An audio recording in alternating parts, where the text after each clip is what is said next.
नमस्कार दोस्तों, आइए हम इस वीडियो में आप लोगों को मैथ के एग्जाम में 100% लड़ने वाला ऑब्जेक्टिव क्वेश्चन आपको बता रहे हैं। 18 फरवरी के दिन आपका पेपर है ना, और बहुत लोगों का कमेंट आ रहा था कि सर मेरे को मैथ में बहुत ज़्यादा प्रॉब्लम हो रहा है। तो अब दोस्तों आप लोगों का प्रॉब्लम सॉल्व हो जाएगा, क्योंकि इस वीडियो में हम आपको जो क्वेश्चन बताने वाले हैं ना, इसमें से अधिकतर संख्या में क्वेश्चन हूबहू पूछे जाने वाले हैं। तो अच्छे तरीके से एक बार इस वीडियो को देख लो, हो सकता है कि आप 25 नंबर 20 नंबर इसी वीडियो से प्राप्त कर लो। तो अच्छे तरीके से इस वीडियो को जरूर आप लोग देखिएगा।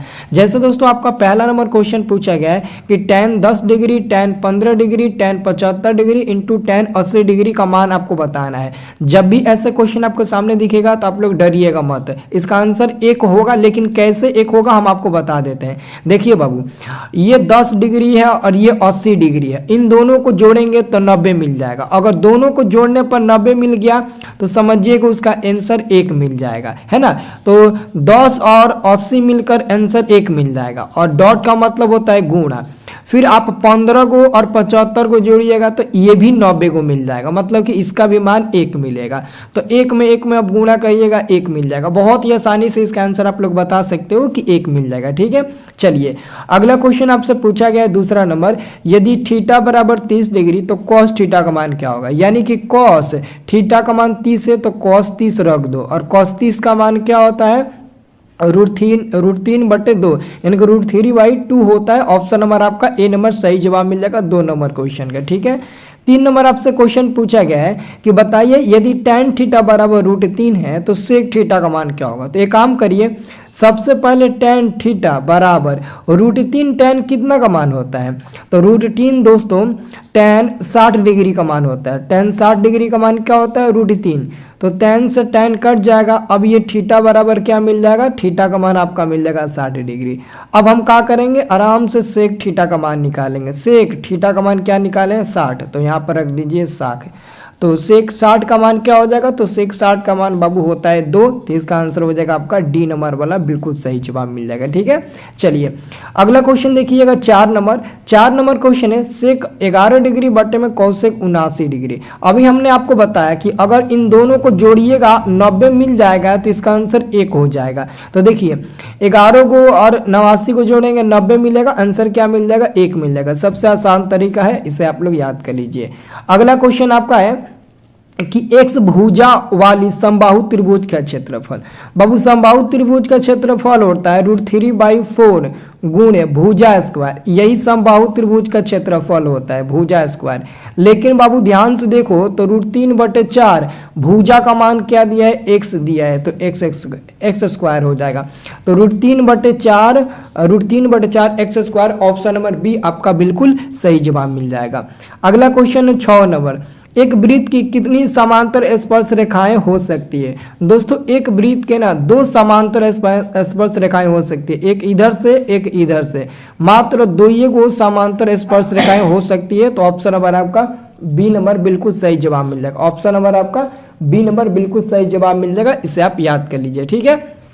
अगला क्वेश्चन है दोस्तों 8 नंबर क्वेश्चन है, वृत्त के अंदर एक दिए हुए बिंदु से वृत्त पर कितनी स्पर्श रेखाएं खींची जा सकती है। तो दोस्तों वृत्त के अंदर अगर कोई एक बिंदु दे दिया जाए, मान लेते हैं ओ, तो यहाँ से आप स्पर्श रेखा को खींच सकते हैं। तो बाबू अंदर से, वृत्त के अंदर से स्पर्श रेखा नहीं खींचा जा सकता है, यानी कि 0 को स्पर्श रेखा मिलेगा, एकहू को नहीं मिलेगा। एकहू को नहीं मतलब कि 0 को, है ना, क्योंकि वृत्त के अंदर से आप स्पर्श रेखा नहीं ना खींच सकते हैं। वृत्त के बाहर आप वृत्त पर खींच सकते हैं, लेकिन उसके अंदर आप नहीं खींच सकते हो, ठीक है।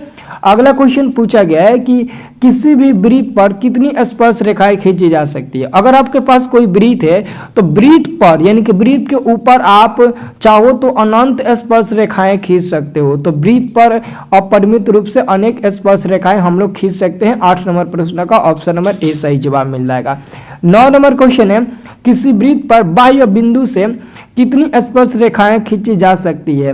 किसी वृत्त पर बाह्य बिंदु से कितनी स्पर्श रेखाएं खींची जा सकती है। तो दोस्तों मात्र 2 स्पर्श रेखाएं खींची जा सकती है। कोई वृत्त है और वृत्त के बाहर कोई बिंदु P है, तो यहाँ से आप वृत्त पर मात्र 2 स्पर्श रेखाएं खींच सकते हैं, एक A और एक B, यानी कि AP और AB दो ही खींच सकते हैं। और ये दोनों स्पर्श रेखा आपस में क्या होती है, तो बराबर होती है, इसे भी आपको याद रखना है। अगला क्वेश्चन है 10 नंबर क्वेश्चन है 10 नंबर आपका क्वेश्चन है दोस्तों कि वृत्त की सबसे बड़ी जीवा होती है। वृत्त की सबसे बड़ी जीवा को हम लोग व्यास के नाम से जानते हैं। सी नंबर आपका बिल्कुल सही जवाब मिल जाएगा। वीडियो के डिस्क्रिप्शन बॉक्स में एक हमारा व्हाट्सएप ग्रुप का लिंक है, आप लोग उस व्हाट्सएप ग्रुप को जरूर जुड़िएगा। एग्जाम में मदद करेंगे और मदद कर भी रहे हैं, है ना। और आप लोगों के लिए बहुत ही इंपॉर्टेंट PDF वीडियो हम डाल रहे हैं जो कि आप एग्जाम में अच्छे से अच्छे नंबर ला सको, है ना। तो आप लोग व्हाट्सएप ग्रुप जरूर ज्वाइन करिएगा, है ना। फ्री वाला व्हाट्सएप ग्रुप है, पैसा वैसा नहीं लगता है। डिस्क्रिप्शन में लिंक है, जाओ ज्वाइन कर लो जल्दी से आप लोग, ठीक है बाबू। 11 नंबर क्वेश्चन आप लोग ध्यान से देखिएगा। किसी वृत्त के व्यास के दोनों किनारों से खींची गई स्पर्श रेखाएं हमेशा होती है। ध्यान से सुनिए, किसी वृत्त के व्यास के दोनों किनारों से खींची गई स्पर्श रेखा हमेशा होती है तो एक दूसरे का समांतर होती है। ऑप्शन नंबर आपका हो जाएगा ए नंबर, समांतर होती है बाबू। अगला क्वेश्चन आपका है क्वेश्चन नंबर 12 कि यदि दो वृत्त एक दूसरे को बाहर से छूते हैं तो दोनों वृत्तों से एक साथ गुजरने वाली स्पर्श रेखा की संख्या कितना होगा। मतलब ये कह रहा है कि दो वृत्त हैं और ये दोनों वृत्त एक दूसरे से ना एक दूसरे को बाहर से छूते हैं तो एक इधर से स्पर्श रेखा खींच सकते हैं, एक इधर से खींच सकते हैं, एक इधर से खींच सकते हैं। तो 3 वो स्पर्श रेखा आपको मिलेगा जो बाहर से छूते हुए मतलब कि जो दोनों वृत्त को बाहर से छुएगा। तो आंसर आपका हो जाएगा सी नंबर, 3 को मिल जाएगा। अगला क्वेश्चन है 13 नंबर, यदि दो वृत्त के परिधि का अनुपात ए और बी दिया है ना, उनके क्षेत्रफल का अनुपात बताना है। तो कुछ मत करिए, ए का स्क्वायर कर दीजिए अनुपात बी का स्क्वायर कर दीजिए, हो जाएगा। ऑप्शन नंबर आपका हो जाएगा सी नंबर, बिल्कुल सही जवाब मिल जाएगा। ए स्क्वायर अनुपात बी स्क्वायर मिल जाएगा। अगला क्वेश्चन है 14 नंबर कि आर त्रिज्या वाले अर्धवृत्ताकार क्षेत्र का परिमाप क्या हो जाएगा। पाई आर प्लस में 2r। ऑप्शन नंबर आपका डी नंबर, बिल्कुल सही जवाब मिल जाएगा, ठीक है। अगला क्वेश्चन आपका है 15 नंबर दोस्तों, एक लंबवृत्तीय बेलन जिसकी त्रिज्या r ऊंचाई h है तो आयतन क्या होगा। तो बाबू लंबवृत्तीय बेलन का आयतन होता है पाई r स्क्वायर h होता है। ऑप्शन नंबर दोस्तों डी नंबर वाला सही जवाब मिल जाएगा। पाई r स्क्वायर h होता है, डी नंबर वाला बिल्कुल सही जवाब मिल जाएगा, ठीक है। अगला क्वेश्चन आप लोग ध्यान से देखिएगा। अगला क्वेश्चन है 16 नंबर, प्रथम 5 विषम संख्याओं का माध्य। मतलब कि 5 को विषम संख्याओं का माध्य निकालना है तो सबसे पहले 5 नीचे कर दीजिए और 5 को विषम संख्या कौन कौन है उसको जोड़ दीजिए। विषम संख्या पहले तो 1 हो जाएगा, फिर 1 के बाद से 3 हो जाएगा, 3 के बाद से 5 हो जाएगा, 5 के बाद से 7 हो जाएगा, 7 के बाद से 9 हो जाएगा।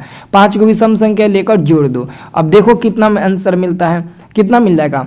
मिल जाएगा 9 दूना 18, 18 7 25 मिलेगा। 25/5 मिलेगा, कट जाएगा 5 बार में। तो फाइनल आंसर क्या मिलेगा, 5 मिलेगा। जो ऑप्शन नंबर सी में दिया है सी नंबर वाला आपका बिल्कुल सही जवाब मिल जाएगा। क्या हो जाएगा, सी नंबर वाला आपका बिल्कुल सही जवाब मिल जाएगा। आप इसे याद रखिएगा, ठीक है। सी नंबर वाला बिल्कुल सही जवाब मिल जाएगा। अगला क्वेश्चन देखिएगा 17 नंबर क्वेश्चन है, प्रथम 5 पूर्ण संख्याओं का माध्य। तो 5 को पूर्ण संख्या, तो 5 नीचे दे दीजिए और पूर्ण संख्या कहाँ से शुरू होता है, 0 से। तो एगो 0 ले लीजिए, एगो 1 ले लीजिए, एगो 2 ले लीजिए, एगो 3 ले लीजिए, एगो 4 ले लीजिए। 5 को लेना है, देख लो 4 तक हम जा रहे हैं तो 5 को हो जा रहा है, तो बस इतने ही रहने दो, 5 मत ले लेना नहीं तो गलती हो जाएगा। अब इनको जोड़ो तो 4 3 7, 7 2 9, 9 1 10 मिल जाएगा। 10/5 मिलेगा और 10/5 को हम भाग दे देंगे तो 2 बार में कट जाएगा और इसका आंसर मिल जाएगा बी नंबर 2 मिल जाएगा और यही आपका सही जवाब मिल जाएगा। अगला क्वेश्चन है कि प्रथम 3 पूर्ण संख्याओं का माध्य। तो इस बार 3 को कहा है तो 3 हम नीचे ले लेंगे और पूर्ण संख्या 0 से शुरू होता है तो 0 1 और 2 हो गया, 3 को बस इतना ही हो जाएगा। तो जोड़िएगा तो ये 3/3 मिल जाएगा और 3/3 एक बार में कट जाएगा तो इसका आंसर क्या मिल जाएगा, 1 मिल जाएगा। डी नंबर वाला आपका बिल्कुल सही जवाब मिल जाएगा।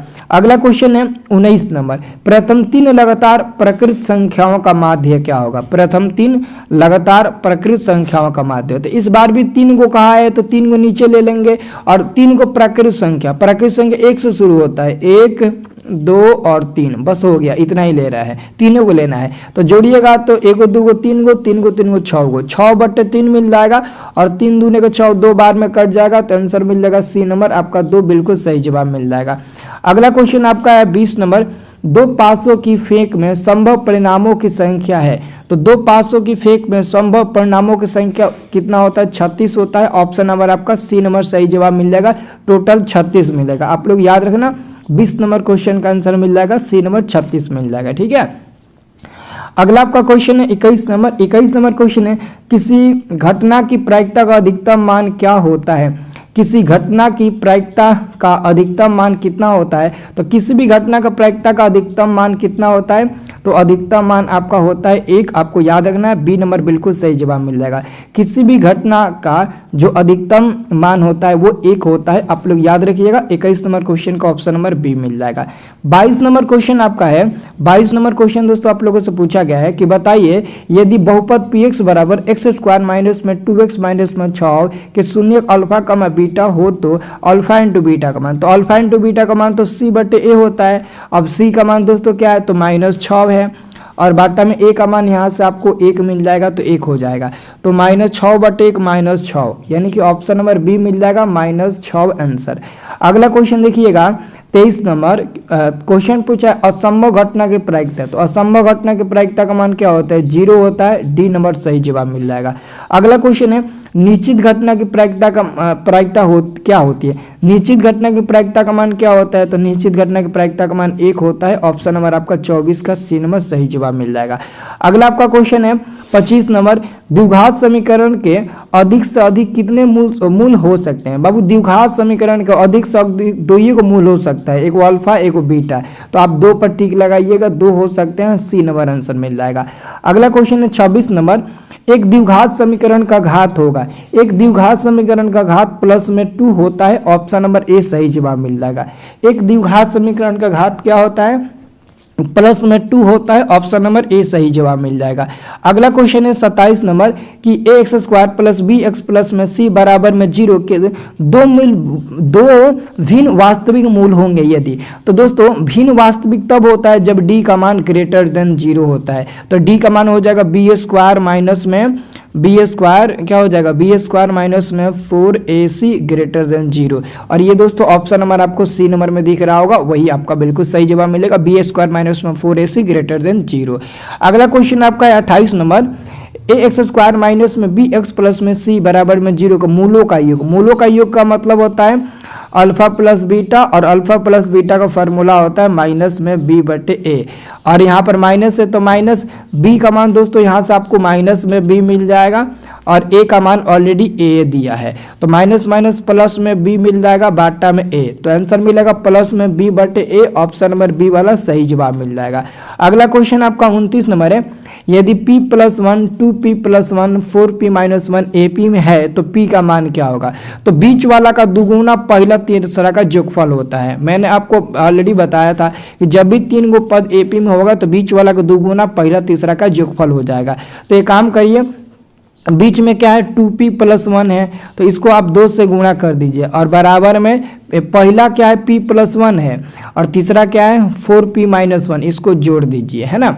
तो ये हो जाएगा 2 दूने के 4p और 2 एकम 2 बराबर में 1 और 1 माइनस प्लस कट जाएगा, तो p और 4p क्या हो जाएगा? 5p हो जाएगा। तो 2 इधर ही रहने दीजिए, बराबर में 5p, और ये 4p इधर आके घट जाएगा, तो 2 बराबर में ये p मिल जाएगा। तो p का मान आपका मिलेगा केवल और केवल 2, ऑप्शन नंबर आपका 20 सही जवाब मिल जाएगा।